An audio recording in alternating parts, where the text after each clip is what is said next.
امام حسین رضی اللہ تعالیٰ عنہ کی شہادت کا کربناک واقعہ۔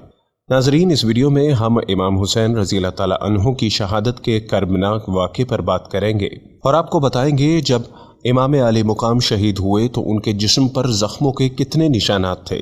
جنگ کے دوران امام حسین رضی اللہ تعالیٰ عنہ نے نماز ظہر کیسے ادا کی، سیدنا حسین رضی اللہ تعالیٰ عنہ کا سر مبارک کس ملعون نے تن سے جدا کیا، اور آپ رضی اللہ تعالیٰ عنہ کا سر مبارک کتنے دن قرآن پڑھتا رہا۔ اس سے پہلے کے سوالات کے جوابات کی جانب بڑھیں، حسب روایت ہم آپ کو اپنے یوٹیوب چینل پر خوش آمدید کہتے ہیں۔ اگر آپ ہمارے یوٹیوب چینل پر نئے ہیں اور آپ نے ابھی تک ہمارے چینل کو سبسکرائب نہیں کیا تو ابھی سبسکرائب کریں اور ساتھ لگے بیل کے بٹن کو ضرور دبائیں تاکہ آپ تک ہماری تازہ اور دینی معلومات سے بھرپور ویڈیوز وقت پر پہنچ سکیں۔ شیطان جو ہمارا ازلی دشمن ہے، اس کی پوری کوشش ہوگی کہ وہ آپ کو اس بات سے روکے جس سے آپ کے دینی علم میں اضافہ ہوگا، اس لیے شیطان کے وسوسے سے محفوظ رہنے کے لیے اللہ تعالیٰ سے دعا کریں اور مکمل ویڈیو دیکھیں۔ ناظرین کرام، کربلا جیسا واقعہ کو تازہ کرنے کا مقصد صرف اور صرف اہل بیت اور رسول اللہ صلی اللہ علیہ وسلم کے ساتھ محبت کا اظہار کرنا ہے، کیونکہ آپ نے دین اسلام ہم تک پہنچانے کے بدلے میں سوائے اہل بیت کی محبت کے اور کچھ نہیں مانگا۔ محرم الحرام میں دردناک واقعات وابستہ ہیں جن کو سن کر امت مسلمہ کا ہر فرد بے چین اور مضطرب ہو جاتا ہے، اور تاریخ اسلام کا صفحہ محرم الحرام مظلومان کربلا کے خون سے تربتر نظر آتا ہے۔ اہل بیت کی حق گوئی، بے باکی، صبر و تحمل اور استقامت کی داستان ہر مسلمان کو عزم اور حوصلہ اور استقامت اور دین اللہ کو بچانے کے لیے دی گئی قربانیوں کے یاد کرنے کے لیے ہم اپنے یوٹیوب چینل کے ذریعے محرم اور کربلا کے حالات و واقعات کو سلسلہ وار ایک ساتھ کی صورت میں پیش کرتے ہیں۔ ہماری ان ویڈیوز کو یوٹیوب ناظرین کی جانب سے خوب سراہا جا رہا ہے، جس پر ہم اپنے ناظرین کے شکر گزار ہیں۔ اس سلسلے کی باقی ویڈیوز دیکھنے کے لیے ڈسکرپشن میں دیے گئے لنکس پر کلک کریں یا پھر ہمارے چینل کو وزٹ کریں۔ ناظرین، سیدنا امام حسین علی مقام میدان کربلا میں موجود تھے۔ حق و باطل کے درمیان معرکہ جاری تھا۔ ایک ایک کر کے قافلہ اہل بیت کے جانثار دین محمدی پر جان نچھاور کر رہے تھے۔ فجر کی نماز سے لے کر ظہر تک قافلہ حسینی کے اکثر و بیشتر ساتھی شہید ہو چکے تھے اور یزید ملعون کے سپاہی آگے کی جانب پیش قدمی کر رہے تھے۔ لشکر حسینی کے ایک جانثار نے امام حسین رضی اللہ تعالیٰ عنہ سے عرض کیا کہ میری جان آپ پر قربان ہو، میں چاہتا ہوں کہ فرزند رسول صلی اللہ علیہ وسلم کے سامنے قتل کیا جاؤں، لیکن دل یہ چاہتا ہے کہ ظہر کی نماز کا وقت ہو چکا ہے، لہٰذا یہ نماز ادا کر کے اپنے پروردگار کے پاس جاؤں۔ جس پر امام حسین رضی اللہ تعالیٰ عنہ نے بلند آواز میں اعلان کیا کہ جنگ کو کچھ وقت کے لیے روکا جائے تاکہ ہم ظہر کی نماز ادا کر سکیں، لیکن یزیدی لشکر کفر کے اندھیرے میں اس قدر ڈوب چکا تھا کہ انہوں نے نماز کا وقفہ کرنے سے بھی انکار کر دیا، اور امام حسین رضی اللہ تعالیٰ عنہ کے جانثار ابو شمامہ ساعدی ظہر کی نماز کی حسرت دل ہی دل میں لیے شہید ہو گئے۔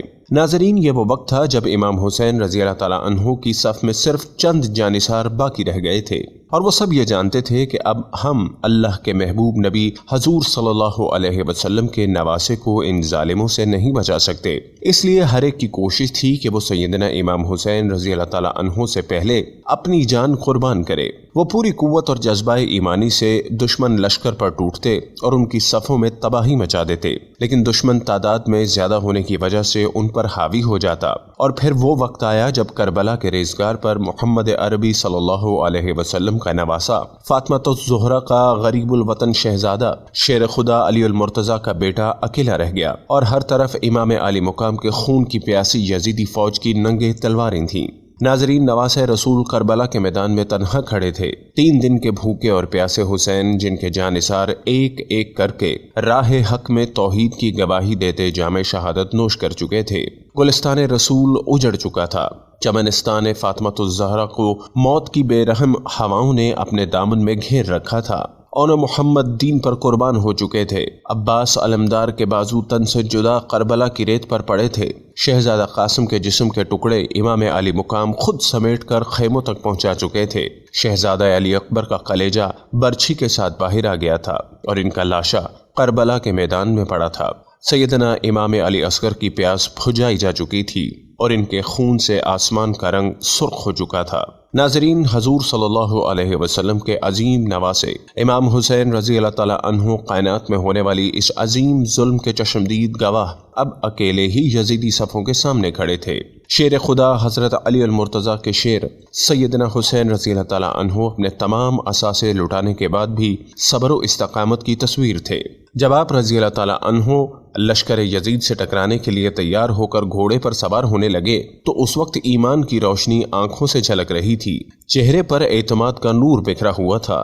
اس موقع پر کائنات کی عظیم بہن مشیر امام علی مقام سیدہ زینب رضی اللہ تعالیٰ عنہ آئیں اور اپنے بھائی کو شہادت کے سفر پر روانہ کیا۔ امام علی مقام نے سیدہ زینب کو اپنی شہادت کے بعد آنے والے حالات کے لیے تیار کیا اور مشورے دیے۔ لشکر حسینی کے لٹے ہوئے قافلے کا سالار بنایا اور میدان کربلا کی جانب بڑھ گئے۔ امام علی مقام جب اپنے بابا سیدنا علی المرتضیٰ کی ذوالفقار ہاتھ میں تھام کر یزیدی لشکر کے درمیان پہنچے تو ہر طرف خاموشی چھا گئی۔ خون حیدر کا یہ روب تھا کہ یزیدی لشکر میں سے کسی کی ہمت نہیں ہو رہی تھی کہ وہ آگے بڑھ کر حملہ کرے۔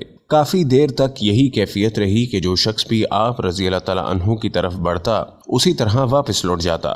یہ سب دیکھ کر یزیدی لشکر کے سربراہ نے حکم دیا کہ امام علی مقام پر مل کر حملہ کرو۔ جب یزیدی لشکر کے ایک جتھے نے حملہ کیا تو حیدر کرار کے بیٹے سیدنا امام حسین رضی اللہ تعالیٰ عنہ نے بھی ذوالفقار سے ایسی ضربیں لگائیں کہ دیکھتے ہی دیکھتے لشکر تحلیل ہو گیا اور میدان میں بس سیدنا حسین تلوار لہراتے ہوئے نظر آئے۔ اس دوران آپ رضی اللہ تعالیٰ عنہ پیاس کی شدت سے نڈھال ہو چکے تھے اور یزیدی لشکر کے حملے میں آپ کو بے شمار زخم بھی آ چکے تھے۔ اس کے بعد شمر ملعون اپنے 10 آدمیوں کو لے کر آگے بڑھا اور امام علی مقام پر حملہ کیا۔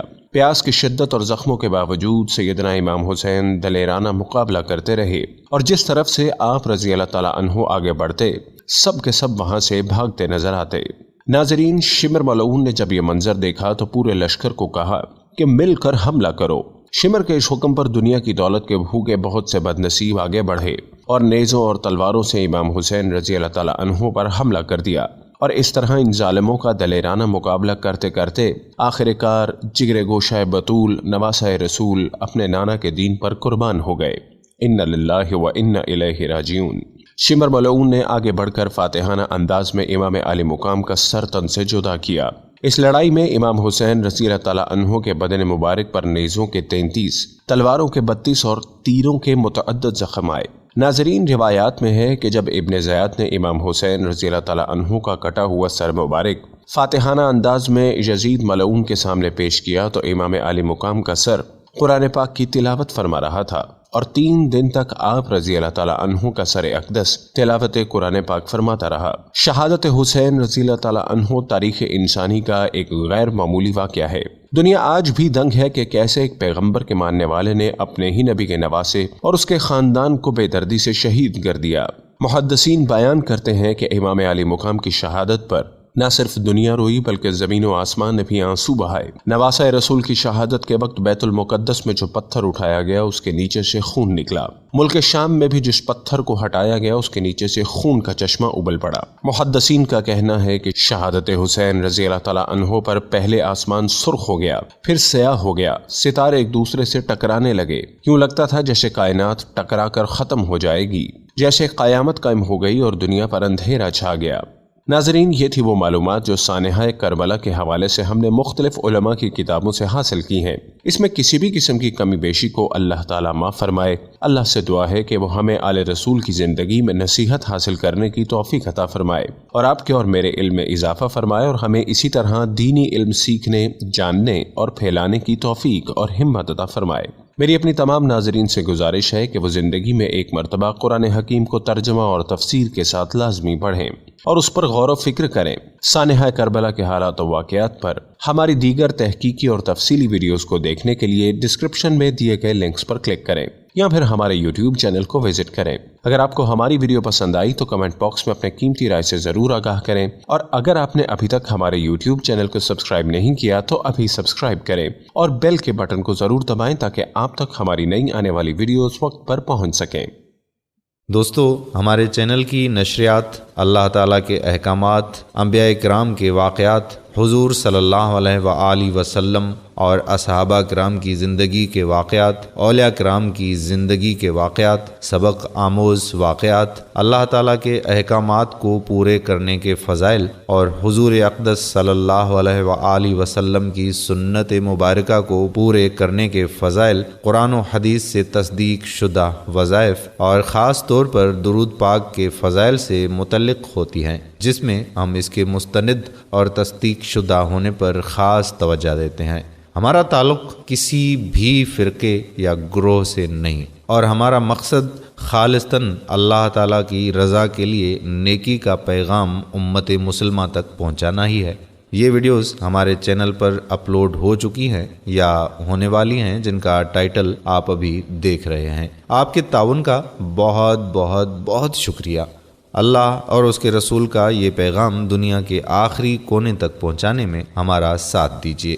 ہمارے چینل کو سبسکرائب کریں اور ہمارے فیس بک پیج کو لائک کریں اور ہماری ویڈیوز کو شیئر بھی کیا کریں۔ یہ صدقہ جاریہ ہے جس کا ثواب ہمیں مرتے دم تک بلکہ مرنے کے بعد تا قیامت ملتا رہے گا۔ اپنا خیال رکھیے گا، اللہ تعالیٰ کے احکامات کو پورا کرنے اور حضور صلی اللہ علیہ وآلہ وسلم کے طریقوں کے مطابق زندگی گزارنے کی کوشش اور نیت ضرور کیجیے گا، اور درود شریف کا بہت زیادہ اہتمام کیجیے اور لوگوں کو بھی اس کی تلقین کرتے رہیں۔ درود شریف دنیا و آخرت کے خزانوں کی چابی ہے۔ حضرت حذیفہ رضی اللہ تعالی عنہ کا فرمان ہے کہ درود شریف کا پڑھنا درود شریف پڑھنے والے کی اولاد اور اس کی اولاد کی اولاد کو رنگ دیتا ہے۔